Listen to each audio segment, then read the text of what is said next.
Hello students, नमस्कार। स्वागत है आपका चाणक्य ग्रुप ऑफ इकोनॉमिक्स में।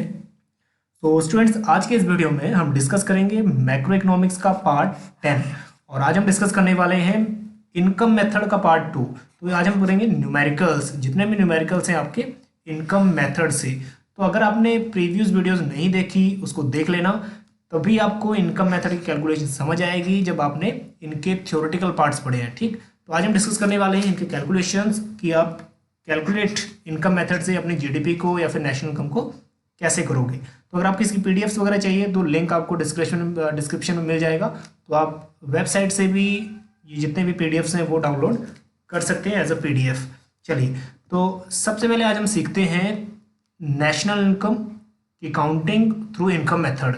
तो ये वही मेथड है जो हमने लास्ट वीडियो में भी किया था, क्लासिफिकेशन ऑफ फैक्टर इनकम। जो फैक्टर इनकम किस किस को इनकम को आप जोड़ोगे और किस इनकम को आप नहीं जोड़ोगे, तो ये वही चीज़ है। सबसे पहले हम फिर वहीं आते हैं आपके जो हमने लास्ट वीडियो में ये किया था। ठीक, तो अगर आप इनकम मेथड से जोड़ रहे हो तो इनकम मेथड से ये तीन चीज़ें आएंगी आपकी, एक सीओई और ऑपरेटिंग सरप्लस और मिक्स्ड इनकम। इन तीनों को ही जोड़ने से आपके पास डोमेस्टिक इनकम आती है। एक बात ये बहुत इंपॉर्टेंट ध्यान याद रखना, इन तीनों को जोड़ने से हमारे पास आएगी डोमेस्टिक इनकम। मतलब जो डोमेस्टिक इनकम है इसको हम बोलते हैं एनडीपी एट फैक्टर कॉस्ट। तो ये आएगी इन तीनों को जोड़ने से। अब दूसरी बात जो सबसे इंपॉर्टेंट है वो ये है कि अगर आपको ये डायरेक्टली नहीं दिए हुए, अगर आपको COE operating surplus mix income दे दिया डायरेक्ट, तो आपको ये ऐड करने की जरूरत नहीं पड़ेगी। जितने भी नीचे वेरिएबल हैं इनको ऐड फिर नहीं करना, क्योंकि आपको जो मेजर है आपको मेन वही बता दिया, तो नीचे उनके सब पार्ट्स नहीं ऐड करोगे आप, क्योंकि आपको जो मेजर पार्ट है वो ऑलरेडी दे दिया है। जैसे सीओई दिया है, ठीक है, मान लो सीओई दिया है आपको और सीओई के साथ साथ वेजेस भी दे दिए या फिर employees contribution to social security भी दे दिया, तो आप क्या करोगे, सीओई को ही ऐड करोगे, इनको ऐड नहीं करोगे, क्योंकि जो ये चीज़ है ऑलरेडी सीओई में ही आ चुके हैं। सिमिलरली अगर ऑपरेटिंग सरप्लस दिया हुआ है, ठीक, ऑपरेटिंग सरप्लस दिया हुआ है, मान लो 200 ऑपरेटिंग सरप्लस दिया हुआ है और उसके साथ साथ इंटरेस्ट भी दिया हुआ है 100, तो आप क्या करोगे, ऑपरेटिंग सरप्लस को ही ऐड करोगे, इंटरेस्ट को ऐड नहीं करोगे। हाँ, उससे अच्छी एक इंपॉर्टेंट बात, अगर ऑपरेटिंग सरप्लस की जगह ये डिफरेंट डिफरेंट दिए हुए, रेंट, रॉयल्टी, इंटरेस्ट, प्रॉफिट, ये डिफरेंट डिफरेंट अलग अलग दिए हुए हैं, ऑपरेटिंग सरप्लस नहीं दिया हुआ, तो आप चारों को ही ऐड करोगे। सिमिलरली यहाँ भी, तो यहाँ भी आपने जैसे वेजेस, सैलरीज इन काइंड और कैश अलग अलग दिए हुए हैं और ये चारों अलग अलग दिए हुए, तो इनको ऐड करोगे। तो जहाँ पे मेजर पॉइंट दे देगा वो सीओई दे देगा, तो सीओई दे देगा, ऑपरेटिंग सरप्लस देगा, तो आपने जो सब पॉइंट्स हैं वो ऐड नहीं करने। ठीक, और उससे भी बड़ी इंपॉर्टेंट बात जो बार बार अराइज होती है वो है प्रॉफिट। ठीक, प्रॉफिट अगर सेपरेट दिया है, मान लो प्रॉफिट अगर 100 सेपरेट दिया है तो ठीक है, आप प्रॉफिट को ऐड करोगे, लेकिन प्रॉफिट के साथ साथ अगर डिविडेंड्स, अनडिस्ट्रीब्यूटेड प्रॉफिट और कॉर्पोरेट इनकम टैक्स दिया है, ये इन प्रॉफिट का ही पार्ट है, ये प्रॉफिट का ही पार्ट है, ये डिफरेंट डिफरेंट प्रॉफिट का ही पार्ट है।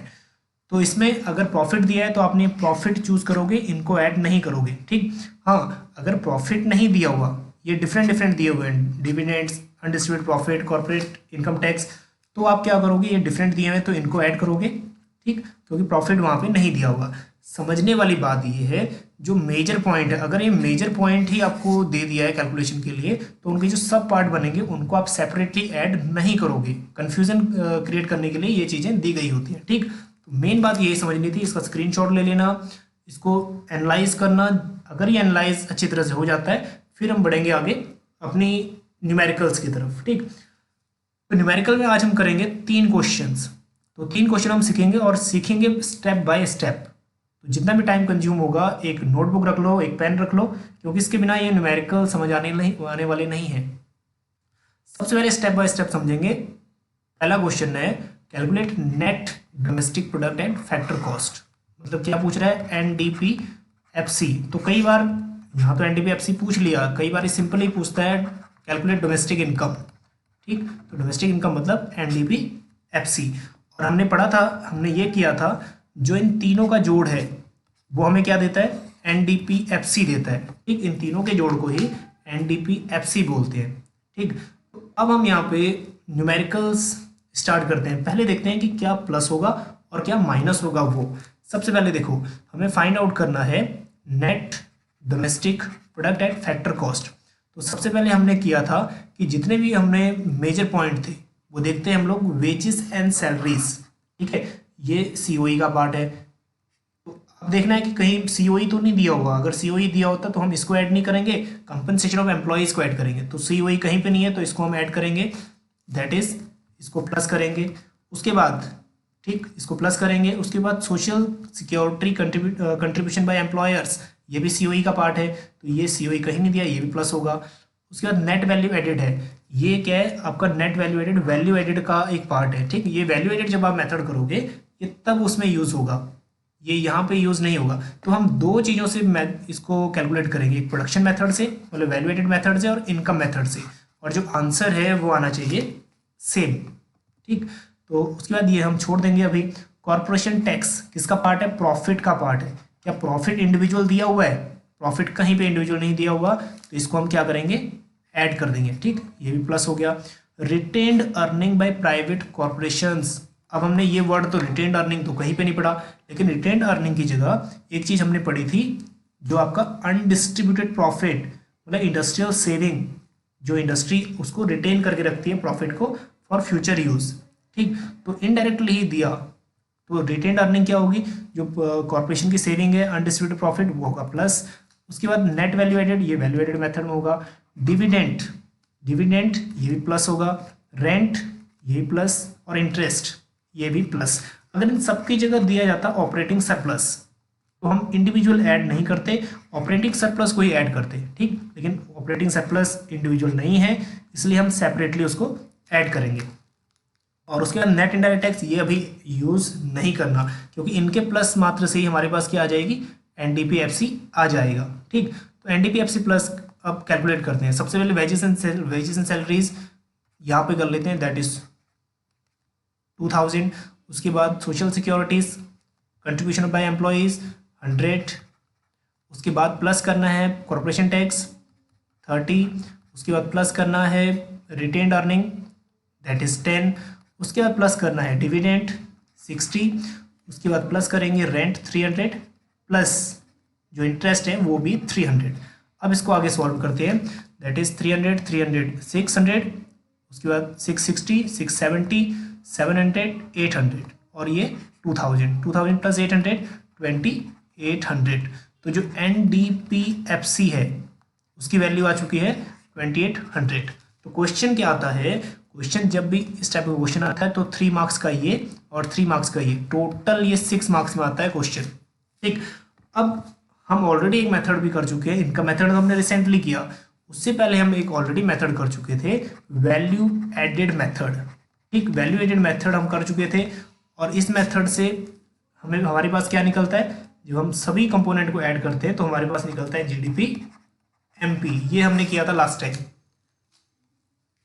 चलिए अब हम निकालते हैं जीडीपी एमपी। सबसे पहले क्या निकालना है, प्रोडक्शन मेथड से क्या निकलता है जीडीपी एमपी, लेकिन क्वेश्चन पूछ रहा है हमें क्या निकालना है एनडीपीएफसी, मतलब डोमेस्टिक इनकम निकालना है, हमें निकालना है एनडीपीएफसी। और असल में जब हम प्रोडक्ट मेथड यूज करते हैं तो निकलता है जीडीपी एमपी। तो हम सबसे पहले ऐड करते हैं, मतलब कैलकुलेट करेंगे जीडीपी एमपी को ही। तो जितने भी कंपोनेंट्स, ठीक है, इसको थोड़ा रफ कर लेते हैं।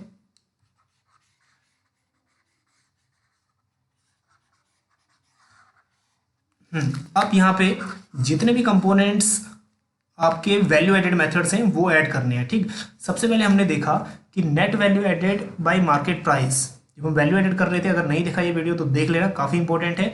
वैल्यू एडेड प्राइमरी सेक्टर क्या होता है, प्लस होता है। उसके बाद ये नहीं ऐड होगा, सोशल सिक्योरिटीज इनकम मेथड का पार्ट है। Net value added market price secondary sector, ये भी प्लस होगा। उसके बाद net value added tertiary sector, ये भी प्लस होगा। और उसके बाद यहाँ पे कोई भी कंपोनेंट नहीं है जो जीडीपी एमपी में ऐड होगा, मतलब जो जीडीपी एमपी हमारे पास निकल आता है, हमने किया था कि value added by primary sector, secondary sector और tertiary sector equal to GDP MP, ठीक। लास्ट वीडियो में हमने किया था ये 2 दिन वीडियो छोड़ के, जब हम वैल्यू एडेड कर रहे थे। तो इसको ऐड कर दो, दैट इज 1000 प्लस 600 प्लस उसके बाद 1400। तो जीडीपी एमपी हमारे पास कितनी आई, दैट इज 600 प्लस 1400 2000 और इधर 1003 मतलब 3000 आया जीडीपी एमपी। अब हमारे पास जीडीपी एमपी आ चुका है। दूसरा सबसे इंपॉर्टेंट बात ये पता करनी है कि जीडीपी एमपी को एनडीपी एफसी में, जो हमारा क्वेश्चन है ये एनडीपी एफसी, उसमें कैसे कन्वर्ट करना है। ठीक, चलो ये हम यहाँ सीखते हैं। तो जीडीपी हमने पता करना है NDP FC equal to GDP MP, हमारे पास ऑलरेडी आ चुका है। अब हमने क्या करना है, जीडीपी एमपी ग्रॉस में से नेट में जाना है, तो हम क्या करेंगे, माइनस डेप्रिसिएशन। उसके बाद नेक्स्ट क्वेश्चन है, यहाँ फैक्टर कॉस्ट है और इधर मार्केट प्राइस है। मार्केट प्राइस से फैक्टर कॉस्ट पे जाना है, तो मार्केट प्राइस से फैक्टर कॉस्ट में जाएंगे, क्या करेंगे, माइनस इनडायरेक्ट टैक्सेस या फिर नेट इनडायरेक्ट टैक्सेस है माइनस करेंगे और प्लस करेंगे सब्सिडी। और इसके बाद एक जो शॉर्ट फॉर्म आप यूज़ कर सकते हो वो है minus NIT, net indirect tax. जो इनडायरेक्ट नेट इनडायरेक्ट टैक्स भी डिफरेंस होता है, टैक्सेस मतलब इनडायरेक्ट टैक्सेस माइनस सब्सिडी का। और उसके बाद हमने क्या करना है, अब यहाँ पे कैलकुलेट कर देनी है वैल्यू। ठीक, तो अब इसको सॉल्व करते हैं। जीडीपी एमपी कितना आया था, 3000। उसके बाद minus depreciation, so GDP MP is 3000 और उसके बाद हमने डेप्रिसिएशन को माइनस करना है। लेकिन माइनस डेप्रिसिएशन हम यहाँ पे क्यों नहीं करेंगे, क्योंकि जो नेट वैल्यू है, क्योंकि यहाँ ऑलरेडी ही डेप्रिसिएशन माइनस हो गया। ठीक, तो ये वैल्यू ऑलरेडी है, नेट वैल्यू एडेड है। तो ऑलरेडी तीनों चीज़ें क्या है, नेट वैल्यू एडेड, ऑलरेडी इनमें से डेप्रिशिएट माइनस हो चुका है। ठीक, तो यहाँ पे हमारे पास इसको हम माइनस करने के लिए कुछ नहीं बचेगा। तो उसके बाद हम करते हैं minus net indirect taxes minus NIT, that is 200। तो इसमें 200 माइनस करते हैं, तो उसके बाद हमारे पास आ जाता है NDP FC इक्वल टू 2800। तो यहाँ पे दो मेथड यूज़ किए, एक प्रोडक्ट मेथड और दूसरा यूज़ किया था इनकम मेथड। तो दोनों से ही आंसर क्या है, 2800 और 2800। तो अगर आप एक्सपेंडिचर मेथड यूज़ करोगे तो उसमें क्या होगा, एक्सपेंडिचर मेथड वाले जो हम नेक्स्ट करने वाले हैं, नेक्स्ट करेंगे, उनमें एक्सपेंडिचर मेथड के कंपोनेंट यहाँ पे ऐड होंगे। तो डिफरेंट चीज़ें समझने के लिए सबसे पहले समझना ये जरूरी है कि क्लासिफिकेशंस, कि कौन कौन सी चीज़ें वैल्यू एडेड में आएंगी और कौन कौन सी चीज़ें इनकम मेथड में आएंगी। तो ये वाली चीज़ें, इसको समझना बहुत ज़रूरी है। ठीक, ये जो पूरा सर्कुलर है, ये चार्ट सर्कुलर फ्लो है, इसको समझना बहुत ज़रूरी है इनकम मेथड के लिए। ठीक, अब हम समझते हैं दूसरा क्वेश्चन मतलब क्वेश्चन तीसरा हो गया। एक हमने किया था प्रोडक्ट मेथड से, एक किया था इनकम मेथड से।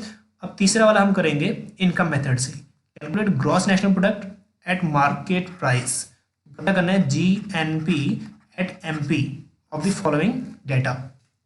सबसे पहले वही कि हमें आइडेंटिफाई करना है कौन कौन सी चीज़ें हमारे पास इनकम मेथड में आएंगी। ठीक, तो इसको इनकम मेथड से सॉल्व करना है, क्योंकि जो ज़्यादा कंपोनेंट है ना इसके इनकम मेथड के ही हैं। तो यहाँ पे कई बार गिवन नहीं होता कि बाय इनकम मेथड या फिर बाय कौन सा मेथड या फिर वैल्यू एडेड है, लेकिन आप वैसे ही जज कर लोगे कि ये इनकम मेथड से, क्योंकि जो यहाँ पे कंपोनेंट्स हैं वो क्या है, इनकम मेथड की हैं।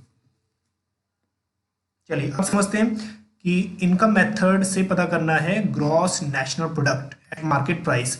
सबसे पहले हम पता करते हैं, हमें फाइंड आउट करना है GNP MP।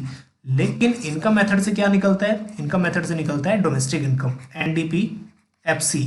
चलो NDP FC हम यहाँ पे सॉल्व करते हैं। सबसे पहले COE दिया हुआ है, दैट इज 2000। तो COE को हम क्या करेंगे, प्लस। उसके बाद दिया हुआ है इंटरेस्ट को भी हम करेंगे प्लस। पहले ये देख लो, RIP मतलब रेंट इंटरेस्ट प्रॉफिट, ये क्या है, ऑपरेटिंग सरप्लस है। अगर ऑपरेटिंग सरप्लस दिया होगा इंडिविजुअल तो आप ये डिफरेंट ऐड नहीं करोगे। हाँ, अगर ऑपरेटिंग सरप्लस नहीं है फिर इंडिविजुअल ऐड कर सकते हो। तो यहाँ पे इंटरेस्ट दिया हुआ है 500 प्लस होगा, रेंट 700 प्लस होगा, प्रॉफिट 800 प्लस होगा। अब जो प्रॉफिट के पार्ट हैं, प्रॉफिट के 3 पार्ट हैं ना, एक डिविडेंड है, एक अनडिस्ट्रीब्यूटेड प्रॉफिट है और उसके बाद इंडस्ट्रियल जो इनकम आपका कॉर्पोरेशन टैक्स होता है वो है। अब देखते हैं प्रॉफिट 800 दिया है। उसके बाद employers contribution to social security scheme. अब ये किसका पार्ट है, ये COE का पार्ट है, तो ये ऐड नहीं होगा। ठीक, क्योंकि ये ऑलरेडी COE में कैलकुलेट हो गया। नेक्स्ट वन है डिविडेंड्स। क्या डिविडेंड्स एडिशनल ऐड होगा, नो, क्योंकि डिविडेंड्स क्या है, प्रॉफिट का ही पार्ट है, तो ये भी ऐड नहीं होगा। नेक्स्ट है कंजप्शन ऑफ फिक्स कैपिटल, यहाँ हमने इसको यूज़ नहीं करना। नेट इनडायरेक्ट टैक्स ये यूज़ नहीं करना, नेट एक्सपोर्ट ये भी यूज़ नहीं करना, और उसके बाद ये एक्सपेंडिचर मेथड में हम यूज़ करेंगे नेट एक्सपोर्ट को।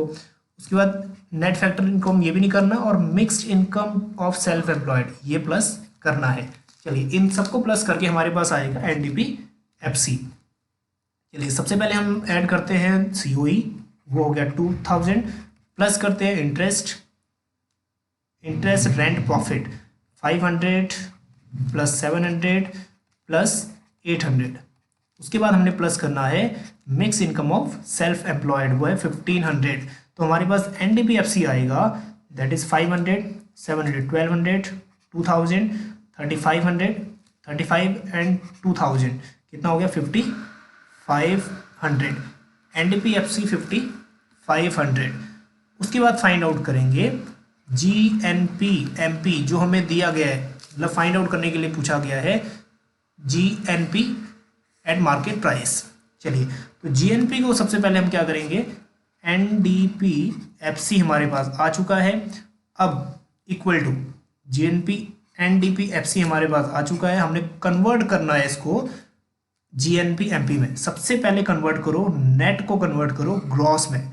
तो नेट को ग्रॉस, नेट से लेके ग्रॉस तक जाने में हम क्या करते हैं, डेप्रिसिएशन क्या करते हैं प्लस। अब नेट से जाना है ग्रॉस में, ग्रॉस से नेट में नहीं आना, नेट से ग्रॉस में जाना है, तो प्लस क्या होगा डेप्रिसिएशन। उसके बाद MP में कन्वर्ट करना है FC को, फैक्टर कॉस्ट को मार्केट प्राइस में कन्वर्ट करना है, तो क्या करेंगे प्लस नेट इनडायरेक्ट टैक्स, या फिर इसका दूसरा ये भी कर सकते हैं plus indirect tax minus subsidy. ठीक, उसके बाद हमने डोमेस्टिक प्रोडक्ट है इसको चेंज करना है नेशनल में, तो क्या करते हैं net factor income from abroad को प्लस करते हैं। हाँ दूसरी बात, अगर यहाँ पे net factor income to abroad हो तो टू को करेंगे माइनस। ठीक, तो यहाँ पे क्या है net factor income to abroad है, ये बात समझने वाली है।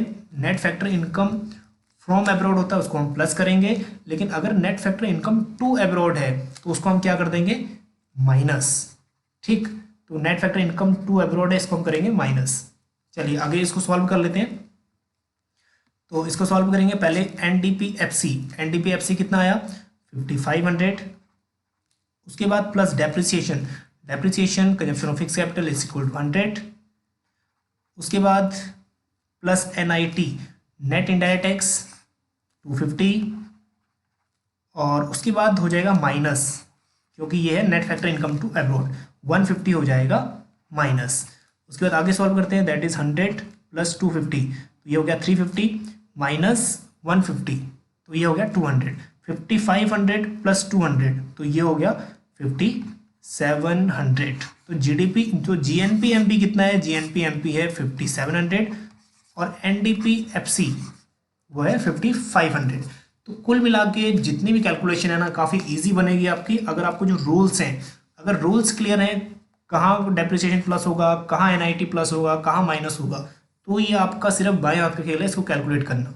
और यहाँ से 10 मार्क्स टोटल नेशनल इनकम से 10 मार्क्स की थ्योरीज आएंगी, मतलब 10 मार्क्स का कंप्लीट आएगा।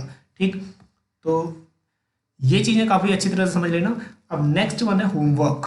अब इसमें एक क्वेश्चन जरूर सॉल्व करना, और या तो व्हाट्सएप ग्रुप में भेजना या फिर उसको कमेंट में पोस्ट कर देना कि आपका आंसर क्या है। इसमें देखो gross national product at market price पूछ रहा है, तो वही पूछ रहा है GNP MP पूछ रहा है क्या होगा। तो एक हिंट दे देता हूँ, सबसे पहले आप फाइंड आउट करना है, ये इनकम मेथड से ही करना है। ठीक, सबसे पहले आपने फाइंड आउट करना है, सबसे पहले करो NDPFC। ठीक, NDPFC पता करो, फिर उसके बाद इसको कन्वर्ट करो GNP MP में। ठीक, तो आंसर जो भी आए आंसर पोस्ट कर देना ग्रुप में या फिर नीचे कमेंट बॉक्स में। चलिए मिलते हैं आपको नेक्स्ट वीडियो में। अब हम नेक्स्ट वीडियो में करेंगे पार्ट 11, और यहाँ हम डिस्कस करेंगे एक्सपेंडिचर मेथड। ये लास्ट मेथड है अपना नेशनल इनकम का, एक्सपेंडिचर मेथड। चलिए बने रहिए चाणक्य ग्रुप ऑफ इकोनॉमिक्स के साथ। Thank you.